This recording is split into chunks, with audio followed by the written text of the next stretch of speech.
Hello friends, welcome back to my YouTube channel R classes. तो friends, इस वाले video lecture में हम आपके क्लास 12 के केमिस्ट्री के सभी मोस्ट इम्पॉर्टेंट नियम को देखने जा रहे हैं। फ्रेंड्स, आपके बुक में जितने भी मोस्ट इम्पॉर्टेंट नियम दे रखे हैं उन सभी को हम इसी वीडियो में डिस्कस करेंगे। तो हम स्टार्ट करते हैं। सबसे पहला क्वेश्चन हमारा है कि हेनरी का नियम लिखिए, इसकी सीमाएं व अनुप्रयोग भी लिखिए।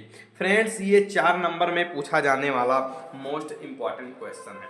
तो हम स्टार्ट करते हैं। हमने एकदम सिंपल शब्दों का उपयोग किया है ताकि आपको रखना बिल्कुल भी ना पड़े। क्या लिखा है कि हेनरी के नियम के अनुसार स्थिर ताप पर किसी गैस की द्रव में विलेयता गैस के दाब के समानुपाती होती है। अब M समानुपाती होता है P के। जैसा कि आप सभी लोग जानते हैं कि अगर समानुपाती का चिन्ह हटता है तो एक बराबर आता है। तो हमने यहाँ पर समानुपाती का चिन्ह हटाया और बराबर लगाया। बराबर आने पर एक नियतांक आता है। नियतांक यहाँ पर क्या आया? KH। इतना आपको क्लियर है कि हमने लिखा है ऊपर कि हेनरी के नियम के अनुसार स्थिर ताप पर, फ्रेंड्स थोड़ी हवा चल रही है, पन्ना हिल गया, स्थिर ताप पर किसी गैस की द्रव में विलेयता गैस के दाब के समानुपाती होती है। तो M समानुपाती होता है P के और समानुपाती का चिन्ह हटा तो एक नियतांक आ गया। जहां पर KH नियतांक आया है, जो कि हमारा KH बराबर क्या है? हेनरी स्थिरांक। P बराबर क्या है? गैस का दाब। और M बराबर है घुली हुई पदार्थ की मात्रा। अब हमने यहाँ पर एक विलायक ले रखा है जल को। जल में हम O2 गैस, ऑक्सीजन गैस को घोलना चाहते हैं। टेम्परेचर क्या हमने रख रखा है? टेम्परेचर हमने बिल्कुल कांस्टेंट किया हुआ है। तो इस तरीके से आप डायग्राम अपने बोर्ड एग्जाम में बना सकते हैं। अगर सिर्फ ये आएगा कि हेनरी का नियम लिखिए तो ये 2 नंबर का क्वेश्चन है। और अगर हेनरी के नियम के अनुसार नियम के साथ साथ, जैसा कि हमने ऊपर क्वेश्चन लिख रखा है, सिर्फ इतना आए कि हेनरी का नियम लिखिए तब 2 नंबर का क्वेश्चन आएगा। अगर उसके साथ साथ आपको सीमाएं और अनुप्रयोग भी लिखनी है तो ये 4 नंबर का क्वेश्चन हो जाता है। अब हम देखने वाले हैं हेनरी के नियम की सीमाएं। हम ये पेन इसीलिए रखे हैं ताकि पेज हमारा उड़े ना, ठीक है। तो अब हम सीमाएं देखने वाले हैं। सीमाओं में हमने क्या लिख रखा है कि हेनरी की नियम की सीमाएं हैं कि यह जो हमारा नियम है यह सिर्फ तनु विलयन पर लागू होता है। यानी अगर हमारा कोई विलयन है वो अगर तनु विलयन पर ही हमारा हेनरी का नियम लागू होता है। दूसरा क्या है कि हेनरी के नियम हेनरी का नियम निम्न दाब व उच्च दाब पर कार्य करता है। यानी दाब या तो निम्न होना चाहिए या तो उच्च होना चाहिए, तभी ये कार्य करेगा।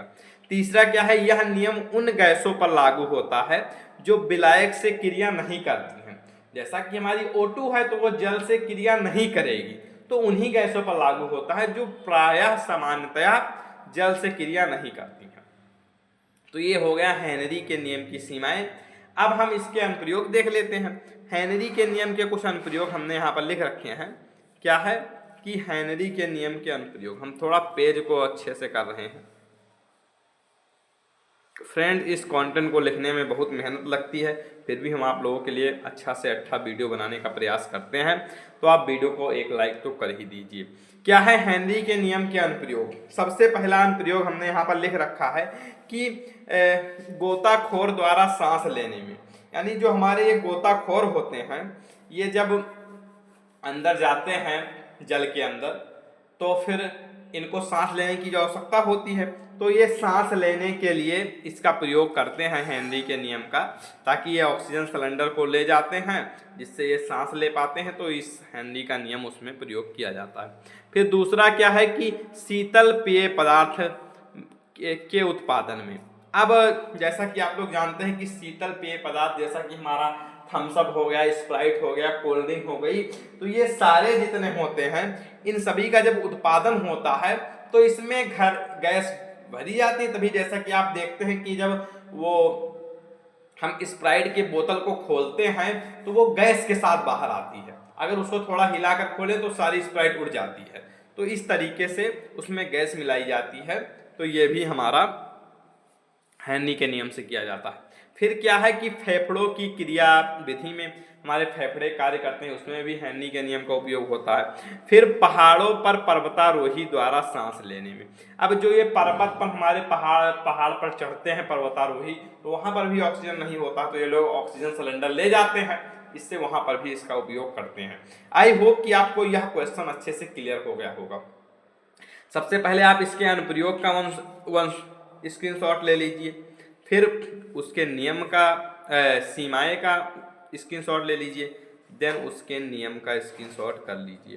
तो इस तरीके से आपके यह क्वेश्चन अच्छे से क्लियर हो गया और हमने सभी टॉपिक के स्क्रीनशॉट भी करा दिए।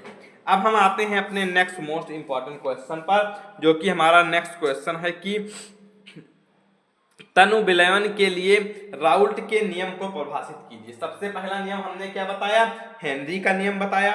दूसरा नियम हम क्या बता रहे हैं कि तनु विलयन के लिए राउल्ट के नियम को परिभाषित कीजिए और इसकी सीमाएं भी लिखिए। फ्रेंड्स, यह क्वेश्चन भी 4 नंबर वाला क्वेश्चन है, तो मोस्ट इंपॉर्टेंट है, आप इसको देखिए। क्या है कि हमने बहुत ही सिंपल शब्दों का प्रयोग करके एक एक टॉपिक अच्छे से लिखा हुआ है।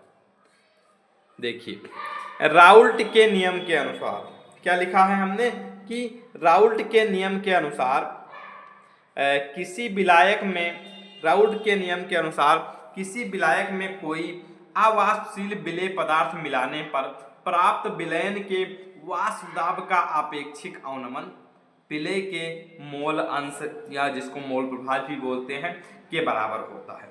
क्या कि अगर हम किसी विलायक में कोई अवाष्पशील पदार्थ मिला रहे हैं तो उसके वाष्प दाब में आपेक्षिक अवनमन विलेय के मोल प्रभाज के बराबर होता है।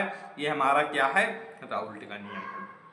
अब वाष्प दाब में आपेक्षिक अवनमन समानुपाती है विलेय के मोल अंश के। क्या, वाष्प दाब में आपेक्षिक अवनमन समानुपाती है विलेय के मोल अंश के। अब आपेक्षिक अवनमन आप जानते हैं कि पीएस और P naught minus PS. P not का मतलब है कि विलायक का वाष्प दाब और पीएस का मतलब है विलयन का वाष्प दाब, फिर बटे विलायक का वाष्प दाब बराबर किसके होगा, मोल अंश के। मोल अंश जैसा कि आप जानते हैं कि विलेय के मोल डिवाइड बाई विलायक के मोल।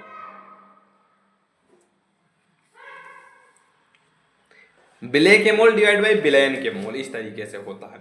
तो अगर हमारा यहाँ पर जो n है वो मतलब बहुत छोटा है कैपिटल N से, तो इसलिए हम n के जगह पर यानी small n plus small n plus capital N के जगह पर हम कैपिटल N ही उपयोग कर रहे हैं। तो अब यहाँ पर क्या होगा कि विलेय का भार बटे विलेय का अणु भार, तो वो हमने उपयोग किया है मोल के लिए। फिर नीचे जो आप जानते हैं कि बटे में होता है, ऊपर हो जाकर वो गुणा हो जाता है। तो हमारा ये राउल्ट के नियम का जो फार्मूला आ गया कि PS P naught minus P not का मतलब है विलायक का वाष्प दाब, हमने वहां पर लिख रखा है शुद्ध विलायक का वाष्प दाब, और पीएस का मतलब है कि विलयन का वाष्प दाब। फिर पी नॉट माइनस पीएस बटे P naught is equal to small w upon small m into capital M upon capital W। तो ये हमारा फार्मूला है, इसे आप अच्छे से याद कर लीजिए और इस फार्मूले पर न्यूमेरिकल भी काफी पूछे जाते हैं। फिर ये इसका मतलब है कि कौन कौन सा है। आई होप कि आपको यह क्वेश्चन भी अच्छे से क्लियर हो गया होगा। एक बार आप इन सभी का स्क्रीनशॉट कर लीजिए। अभी हम सीमाएं बता दें फिर स्क्रीनशॉट करा रहे हैं। अब आई कि राउल्ट के नियम की सीमाएं कौन कौन सी हैं, तो ये भी मोस्ट इंपॉर्टेंट है। अगर ये क्वेश्चन इतना पूरा पूछा जाता है कि राउल्ट का नियम बताइए और उसकी सीमाएं भी लिखिए, तो फ्रेंड्स ये 4 नंबर का क्वेश्चन हो जाता है। पहली सीमाएं क्या है कि यह तनु विलयन पर लागू होता है। किस प्रकार के विलयन पर, तनु विलयन पर लागू होता है। यह नियम केवल आवासशील पदार्थ के विलयन पर लागू होता है। फिर तीसरा पॉइंट क्या है कि विद्युत अपघट्यों के विलयन पर यह नियम लागू नहीं होता है। अगर हमारा कोई विद्युत अपघट्य है, यानी विद्युत अपघट्य का क्या मतलब है कि जिसके जलीय विलयन में विद्युत धारा प्रवाहित हो जाए, तो उसके विलयन में लागू नहीं होगा। फिर विलयन में वियोजित होने वाले पदार्थ के विलेय राउल्ट के नियम का पालन नहीं करते हैं। ठीक है, तो ये 4 पॉइंट आप सीमाएं में लिख देंगे। आप इसका स्क्रीनशॉट कर लीजिए एक बार, देन इन सभी का स्क्रीनशॉट हम दे रहे हैं, कर लीजिए। अब हम अपने आते हैं नेक्स्ट मोस्ट इम्पॉर्टेंट क्वेश्चन पर, जो कि हमारा नेक्स्ट क्वेश्चन काफ़ी मोस्ट इम्पॉर्टेंट है। क्या हमने यहाँ पर लिख रखा है कि कोलराउस का नियम, जैसा कि हमने पहले ही बता दिया कि इस वीडियो में हम सभी मोस्ट इम्पॉर्टेंट नियम को करने वाले हैं। तो क्या है, कोलराउस के नियम को परिभाषित कीजिए तथा इसके अनुप्रयोग लिखिए। तो कोलराउस का नियम क्या कहता है कि कोलराउस के नियम के अनुसार, भाई साहब हमारे एक कोलराउस भाई साहब थे, वो कि साइंटिस्ट हैं, वैज्ञानिक हैं, तो उन्होंने एक नियम दिया, तो उन्हीं के नाम पर हमने उस नियम को कोलराउस का नियम रख दिया। तो कोलराउस भाई साहब क्या कह रहे हैं कि कोलराउस के नियम के अनुसार अनंत तनुता पर किसी वैद्युत अपघट्य की मोलर चालकता, हमने मोलर चालकता ने पहले वाले वीडियो में बता रखी है। तो अनंत तनुता पर किसी वैद्युत अपघट्य की मोलर चालकता विलयन में उपस्थित कुल धनायनों तथा ऋणायनों के मोलर चालकताओं के योग के बराबर होती है।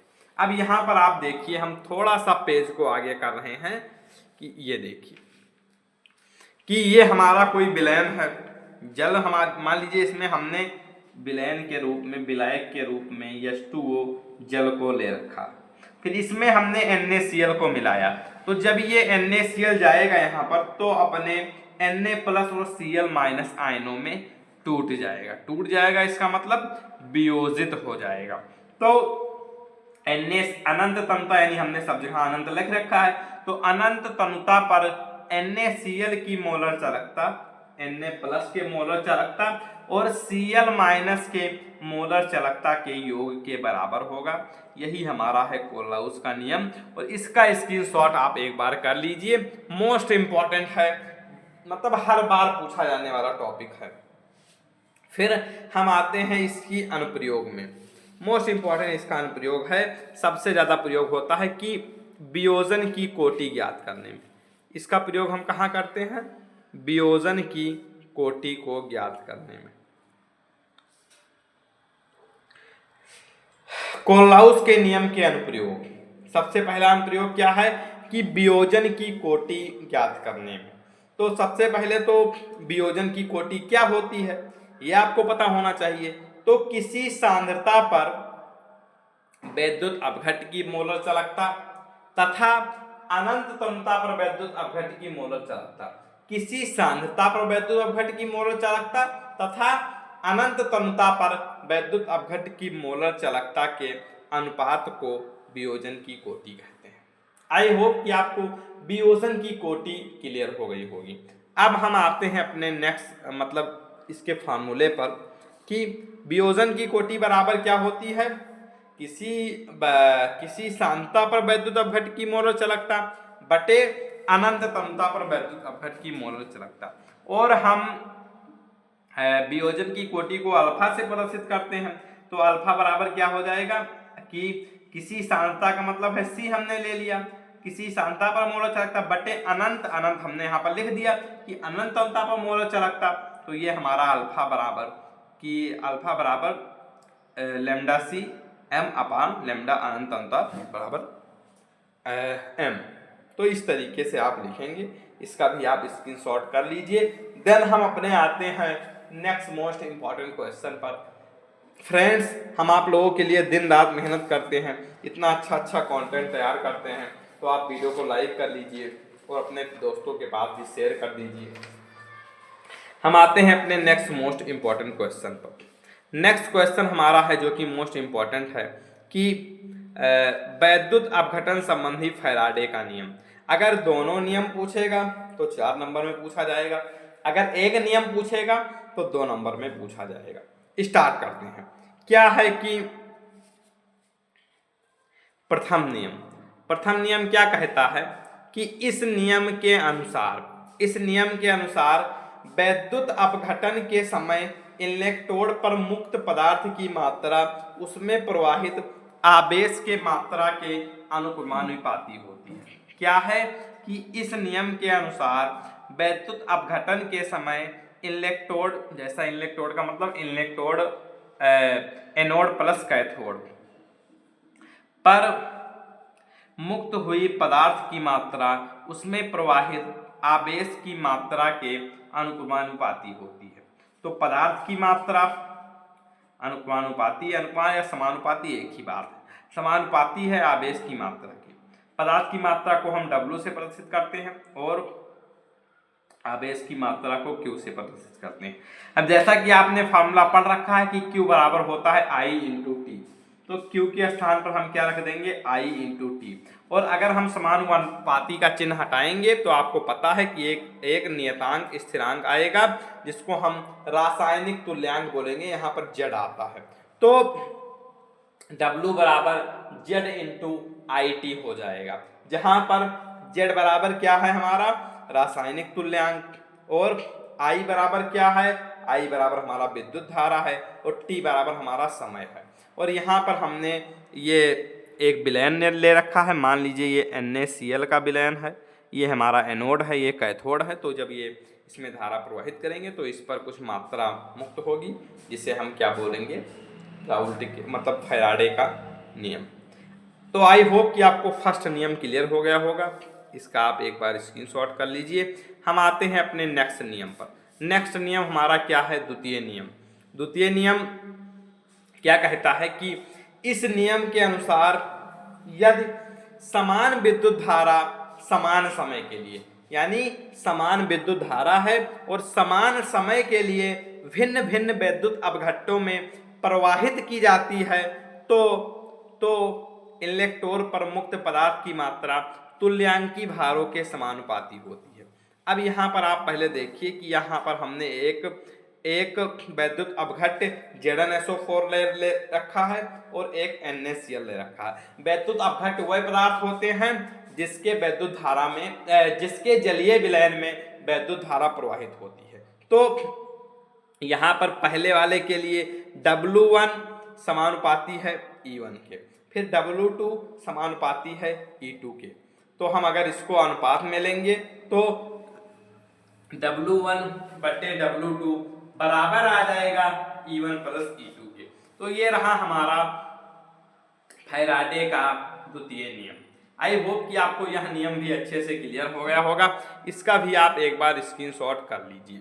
देन हमने इस वीडियो में क्या क्या कवर किया, हमने सबसे पहले इसमें आपको हेनरी का नियम बताया, फिर हमने इसमें आपको राउल्ट का नियम बताया, फिर हमने कोलराउस का नियम बताया, फिर हमने फैराडे का नियम बताया। तो ये रहे आपके केमिस्ट्री के बुक के 4 मोस्ट इंपॉर्टेंट नियम।